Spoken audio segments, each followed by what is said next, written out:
সারা জীবন তো আমরা chicken roast খেয়েছি, আজ না হয় একটু সবজি দিয়ে রোস্ট হয়ে যাক। তো এখানে আমি ফুলকপি দিয়ে আজকে রোস্ট তৈরি করব। আশা করি পুরো ভিডিওটি সঙ্গে থাকবেন, আপনাদের ভালো লাগবে। আসসালামু আলাইকুম, হেমেন কুককে আপনাদের স্বাগত জানাচ্ছি।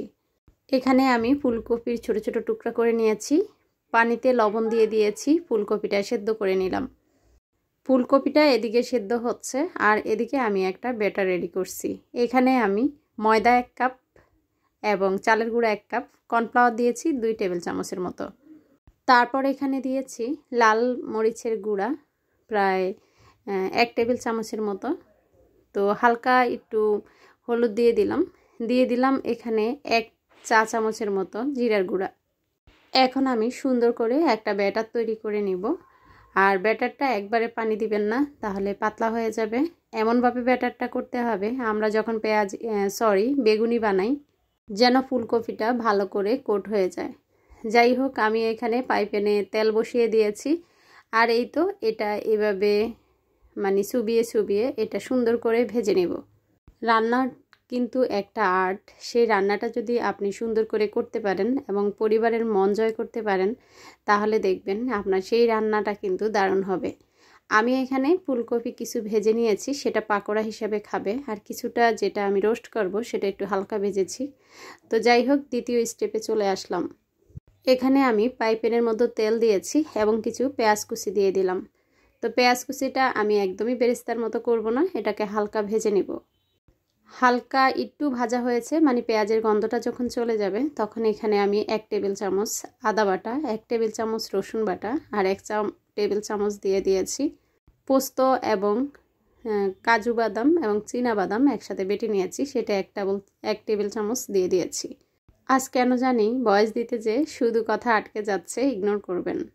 তো যাই হোক, এখন আমি এখানে সব বাটা মশলাগুলো ভালো করে পেঁয়াজের সাথে মিশিয়ে নেড়ে ছেড়ে নিচ্ছি। আগেই বলেছি পেঁয়াজটা কিন্তু আমি বেরেস্তার মতো করে ভাজিনি। তো আমি তো এটাকে নাম দিয়েছি ফুলকপির রোস্ট বা কোরমাও বলা যেতে পারে। তো এখানে আমি একটু কাঁচামরিচ দিয়ে আবারও ভালো করে কষিয়ে নিয়েছি।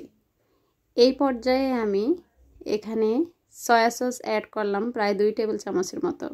আমি কিন্তু পরে আরেকটু সয়া সস দিয়েছিলাম। তো এখানে আমি টমেটো যে সসটা সেটা ইউজ করব। তা আমার ঘরে ওই সস ছিল না, ছোট মিনি প্যাক ছিল, সেখান থেকে 1 মিনি প্যাক দিয়ে দিলাম। আবারও ভালো করে নেড়ে ছেড়ে মিশিয়ে নিচ্ছি। আপনাদেরকে কথা দিচ্ছি, আমি আজকে যে রেসিপিটা তৈরি করেছি, আপনারা এটা তৈরি করে সাদা পোলাওর সাথে, বিরিয়ানির সাথে খেতে পারেন, দারুণ মজা হবে। এখন আমি অ্যাড করেছি এখানে 1 চা চামচ কর্নফ্লাওয়ার এবং 1 চা চামচ গুঁড়া দুধ গুলে এখানে দিয়ে দিলাম। আবারও ভালো করে নেড়ে ছেড়ে মিশিয়ে দেখেন তেলটা যখন একটু উপরে উঠে গিয়েছে, তখন আমি ভেজে রাখা ফুলকপিগুলা এখানে দিয়ে দিচ্ছি। এই পর্যায়ে যেহেতু আমার ফুলকপিটা সেদ্ধ করা এবং তেলে ভাজা, বেশিক্ষণ আমার রান্না করতে হবে না, উল্টে পাল্টে আর একটু হালকা এই তো ঝোল দিয়ে দিয়েছি, সেটা স্কিপ হয়ে গিয়েছে। তো তার জন্য আপনাদেরকে দেখাতে পারিনি। এখানে গুঁড়া দুধ এবং কর্নফ্লাওয়ার থাকাতে ঝোলটা খুব সহজে গাঢ় হয়ে আসবে। তো দেখুন কি সুন্দর একটা কালার এসেছে। তো আবারও বলছি, এটা বিরিয়ানির সাথে, পোলাওর সাথে আপনারা সার্ভ করতে পারেন।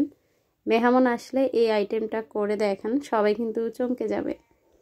আজ আমি যখন এটা রান্না করেছি, আমার তো বারবারই মনে হচ্ছে সারা বছর যদি ফুলকপি থাকতো, যখনই আমার বাসায় গেস্ট আসতো, আমি এই পদটি রান্না করতে পারতাম। যে বাচ্চারা ফুলকপি খাবে না, তারাও কিন্তু এই রেসিপিটি অবশ্যই পছন্দ করবে। তো আমি যেহেতু টেবিলে এখন খাবার দিব, আপনাদেরকে সার্ভ করে দেখাচ্ছি। মাশাআল্লাহ, এটার টেস্ট অতুলনীয়। তো ইচ্ছা করলে আপনারা এখানে একটু ঘি অ্যাড করতে পারেন। আমি আর এখানে ঘি দেইনি, আমার বাচ্চারা ঘি খেতে তেমন পছন্দ করে না। যেহেতু আমি এটার সাথে বিরিয়ানি পরিবেশন করব, তো বিরিয়ানিতে ঘি দিয়েছি, তার জন্য এটা আসলে আমি আর ঘি অ্যাড করিনি।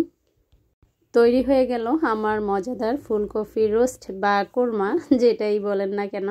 তো কালারটা দেখেই বুঝতে পারছেন কেমন হয়েছে।